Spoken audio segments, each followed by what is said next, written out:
bangkit berdiri. Pentakosta yang ketiga artinya 1. Pencurahan Roh Kudus yang dahsyat di zaman now. 2. Penuaian jiwa yang terbesar dan terakhir. 3. Bangkit generasi Yeremia penuh dengan Roh Kudus, cinta Tuhan Yesus, tidak kompromi dengan dosa, dan menyelamatkan banyak jiwa. 4. Dari Indonesia ke bangsa-bangsa, dari timur dan ke barat, dan kembali ke Yerusalem. 5. Kuasa untuk menyelamatkan amanat agung Tuhan Yesus. Siap menjadi agen Pentakosta yang ketiga? Yang siap, katakan haleluya, haleluya, haleluya. Shalom teman-teman, selamat pagi. Ayo, siapa yang udah mandi? Oh iya, ibadahnya jangan di skip-skip ya, diikuti dari awal sampai akhir. Jangan ada yang makan ataupun tidur. Hari ini harinya Tuhan. Mari kita bersukaria. Itulah yang dikatakan Tuhan kepada kita. Mari kita berdoa. Terima kasih Tuhan buat hari ini kami mengucap syukur buat segala berkat-Mu Tuhan. Sebentar kami akan memulai ibadah kami. Engkau yang memberkati setiap kami Tuhan. Kau yang menutup bungkus setiap kami. Berikan sukacita dan damai sejahtera. Di dalam nama Tuhan Yesus kami sudah berdoa dan mengucap syukur. Haleluya, amin. Tahun 2020 adalah tahun dimensi yang baru di mana kita menjadi serupa dengan Kristus, dipenuhi Roh Kudus, menjadi kepala dan bukan ekor. Haleluya! Haleluya! Kita akan memuji Tuhan sebab Yesus adalah pokok dan kita adalah carangnya. Mari kita memuji Tuhan. Mari menyembah Tuhan dengan sungguh-sungguh. Sebab Yesus adalah pokok dan kita caranya. Mari kita gerakkan bareng kita memuji Tuhan.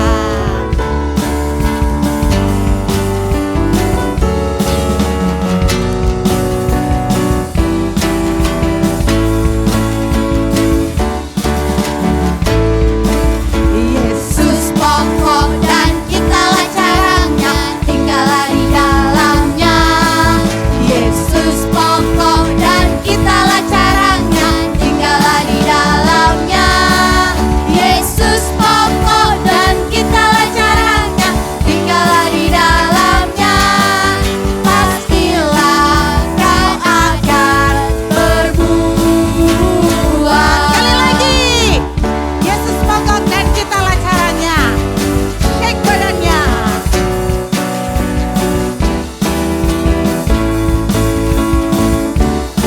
Katakan, Yesus pokok dan kitalah caranya, tinggallah di dalamnya. Yesus pokok dan kitalah caranya, tinggallah di dalamnya.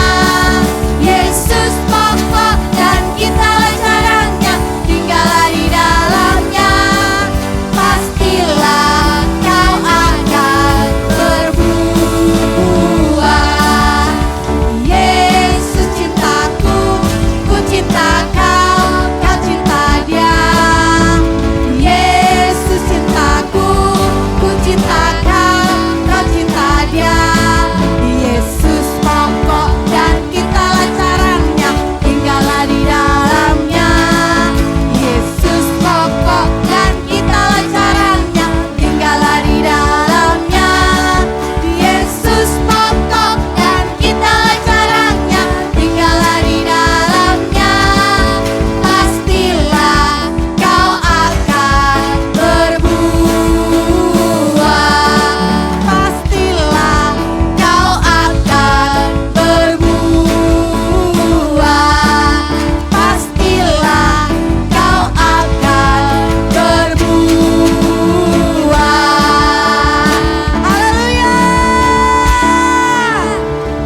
Kau percaya adik-adik semua akan senantiasa memuliakan Tuhan, amin. Karena yang terutama dalam hidup kita adalah memuji dan memuliakan Tuhan Yesus. Mari Mari kita menyembah Tuhan. Mari angkat tanganmu tinggi-tinggi, angkat kedua tanganmu tinggi-tinggi. Mari sembah Tuhan Yesus Kristus. Mari naikkan suaramu di hadapan Tuhan. Yang terbaik berikan kepada Tuhan.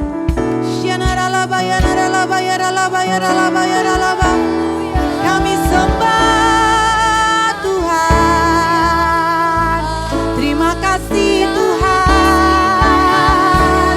Engkau baik bagi kami. Terima kasih Yesus. Kami mau menyembah-Mu. Terima kasih Tuhan. Terima kasih Yesus. Kami tinggikan Tuhan. Kami sembah Tuhan. Haleluya. Terima kasih Yesus. Haleluya. Haleluya. Saya mau cinta Yesus. Haleluya.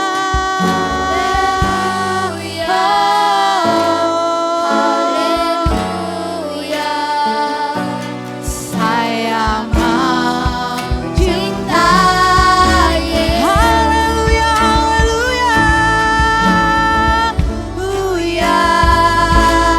haleluya. Haleluya. Saya mau cinta Yesus. Haleluya.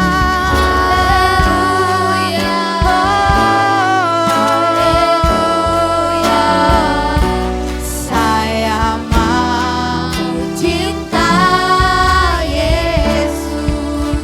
Mari kita akan katakan pujian ini kepada Tuhan yang terutama dalam hidup ini. Yang terutama di dalam hidup ini, meninggikan nama Yesus. Yang terutama di dalam hidup ini, memuliakan nama yang terutama di dalam hidup ini, meninggikan nama Yesus. Yang terutama di dalam hidup ini, memuliakan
merindukan hadirat-Mu Tuhan.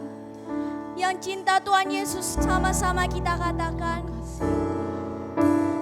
love you Jesus, I grow up serving you. I love you Jesus, I grow up serving you. I love you Jesus, my life is saved by you. I never forget, I grow up serving you. Say I love you. I love you Jesus, I grow up knowing you. I love you Jesus, I grow up serving you.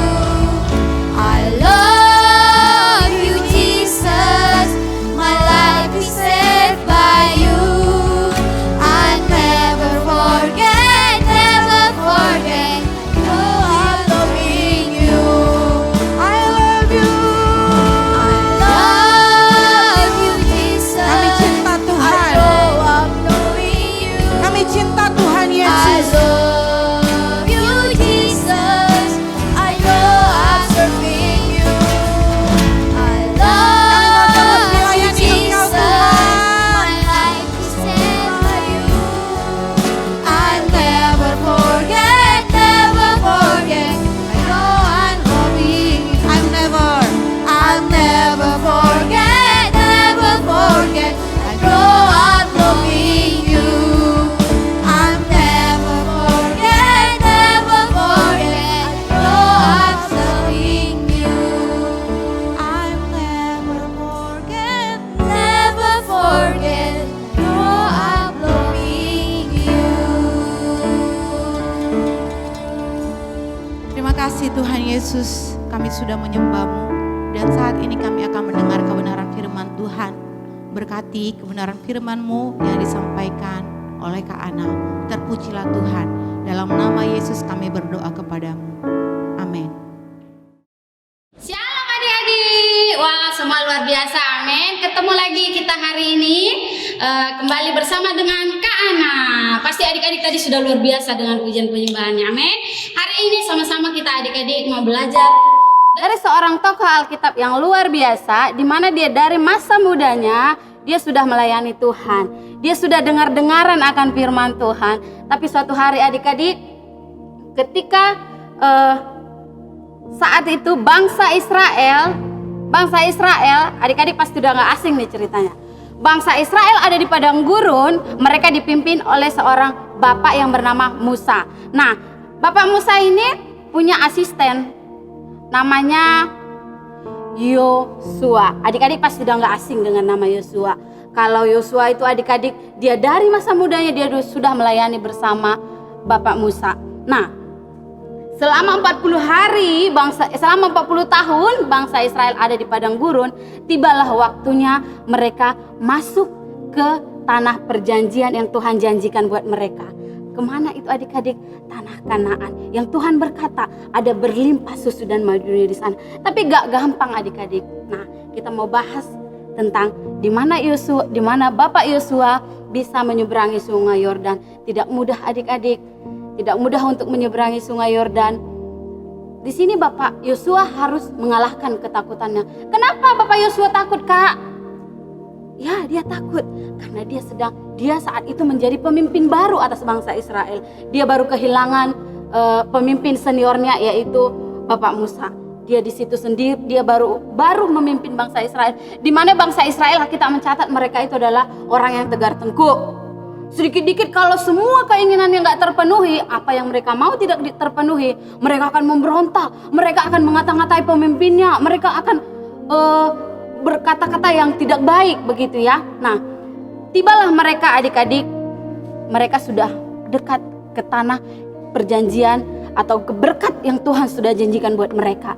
Nah, Bapak Yosua, gini adik-adik, pagi-pagi suatu hari ketika Bapak Yosua menjadi seorang pemimpin yang baru adik-adik, 40 tahun mereka sudah berjalan bersama-sama begitu ya. Tapi hari-hari itu berkat Tuhan sudah ada di depan mata. Tapi untuk sampai ke sana. Ada sungai yang menjadi penghalang buat mereka. Apa itu sungai Yordan? Adik-adik, di sini kita bisa melihat mujizat itu bukan yang pertama dilihat oleh Yosua. Dia sudah pernah melihat mujizat, tapi kali itu bukan kepada dia Tuhan berbicara, tapi kali ini dia yang menjadi perantara antara Tuhan dan bangsa Israel saat itu.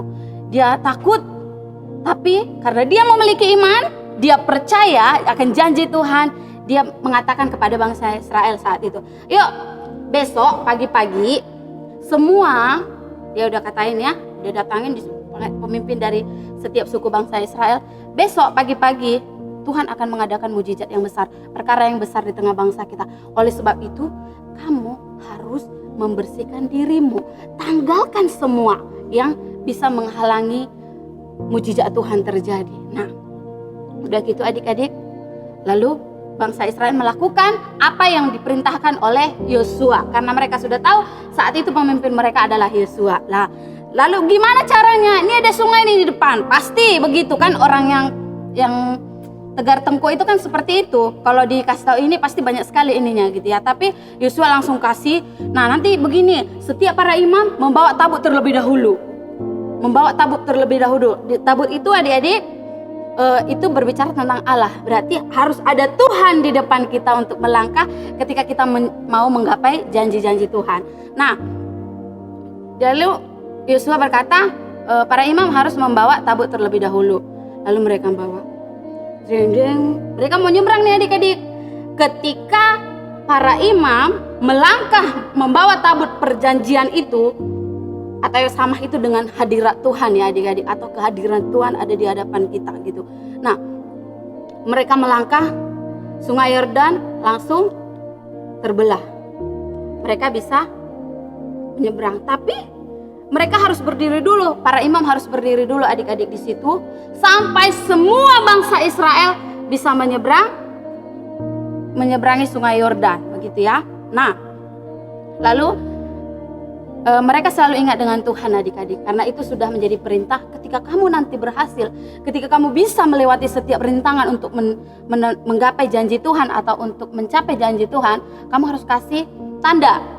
Setiap suku Israel itu ada 12 suku ya adik-adik, suku Israel ya.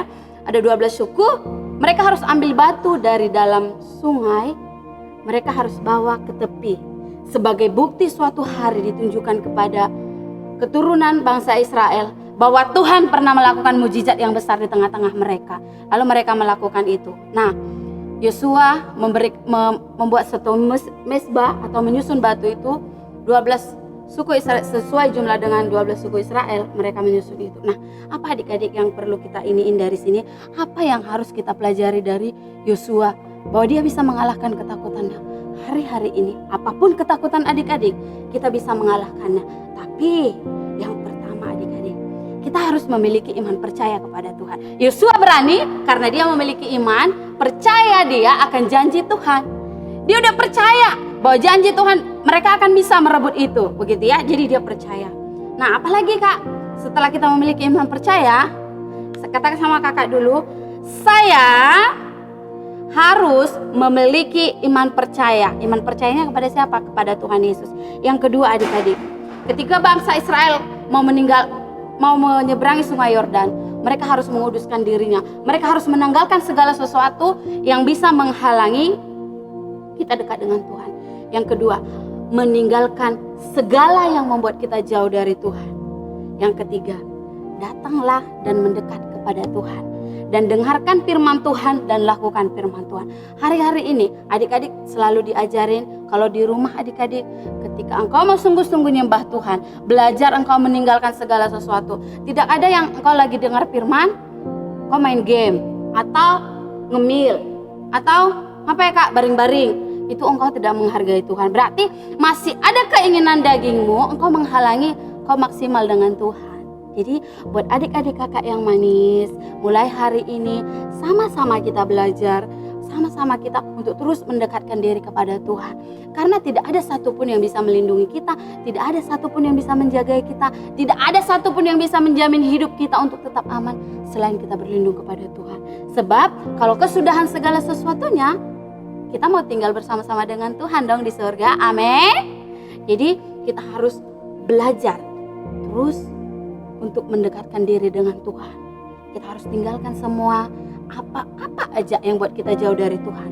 Apa aja yang buat engkau jauh dari Tuhan hari ini. Kau belajar, sama-sama kita belajar untuk mendekatkan diri dengan Tuhan. Amin. Sebab ayat hafalan kita berkata di dalam 1 Yohanes 5 ayat 4. Maaf, karena lupa 1 Yohanes 5 ayat 4. Dia berkata, semua yang lahir dari Allah. Sebab semua yang lahir dari Allah mengalahkan dunia.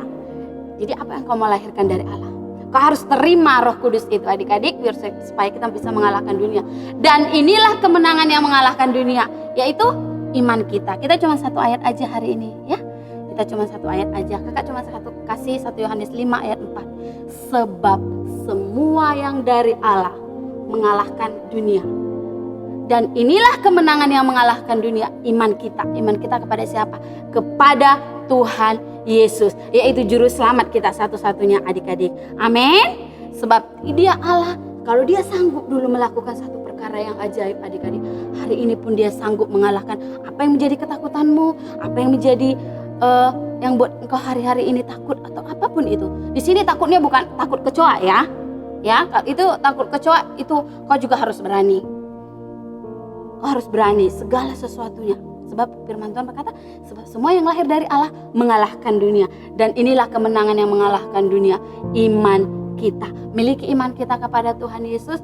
Begitu aja sharing kakak hari ini adik-adik. Sama-sama kita belajar. Ingat tadi, yang pertama bagaimana kita bisa mengalahkan ketakutan kita. Yang pertama kita harus memiliki iman percaya kepada Tuhan. Ya, kita harus memiliki iman percaya kepada Tuhan Yesus. Dan meninggalkan segala hal yang membuat kita jauh dari Tuhan. Yang ketiga, kita harus datang mendekat kepada Tuhan, dengarkan firman Tuhan, lakukan firman Tuhan. Tidak hanya sehari, tapi berulang terus. Sebab Tuhan Yesus memberkati. Yuk kita berdoa. Bapa yang baik, sungguh kami bersyukur Engkau Allah yang luar biasa yang senantiasa ada di tengah-tengah kami Tuhan. Kami percaya Engkau hadir di rumah kami, Engkau hadir kemanapun kami melangkah, asal kami terus percaya kepada Tuhan, agar kami terus mendekatkan diri kepada Tuhan, meninggalkan segala sesuatu yang buat kami jauh dari Tuhan. Tuntun kami ya Tuhan Yesus. Berdoa buat setiap adik-adik kami Tuhan, biar kiranya adik-adik kami terus boleh dipenuhi urapan api Pentakosta yang ketiga itu. Sebab ini janji-Mu Tuhan bagi setiap kami tidak terkecuali, buat setiap generasi demi generasi, buat papa mama kami juga kami percaya Tuhan mencurahkan kuasa Roh Kudus yang terus menuntun adik-adik kami terus boleh dekat dengan Tuhan. Terima kasih Tuhan buat kebenaran firman-Mu hari ini. Engkau mengajarkan setiap kami. Berkati adik-adik kami semua. Yang sakit Engkau yang sembuhkan, Engkau yang jaga, Engkau yang lindungi setiap mereka. Berkati pertumbuhan mereka Tuhan. Terima kasih. Adik-adik angkat kedua tangan-Mu. Terima berkat Tuhan. Pulanglah dan bawalah berkat yang terbaik daripada Allah Bapa dan dari anaknya Tuhan Yesus Kristus, dan daripada Roh Kudus yang menuntun adik-adik, mengajari adik-adik untuk terus melakukan firman Tuhan dan berkenan di hadapan Tuhan, menjadi anak-anak kesayangan Tuhan dari hari ini sampai kelak kita ketemu dengan Tuhan Yesus. Yang sudah terima berkat Tuhan dan percaya, sama-sama kita katakan amin. Tuhan Yesus memberkati. Shalom adik-adik. Tadi sudah dengarkan khotbah kita tentang Yosua menyeberangi sungai Yordan. Hari ini kita akan membuat kreativitas tentang 12 suku Israel. Bahan alat yang kita butuhkan adalah seperti gelas bekas ya, kayak air mineral gelas gitu atau ale-ale. Terus ada gunting, spidol, terus kertas kosong.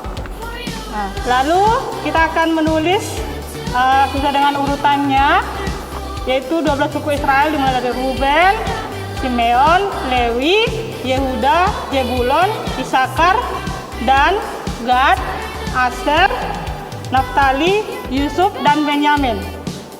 Lalu setelah kita tulis satu persatu, lalu kita gunting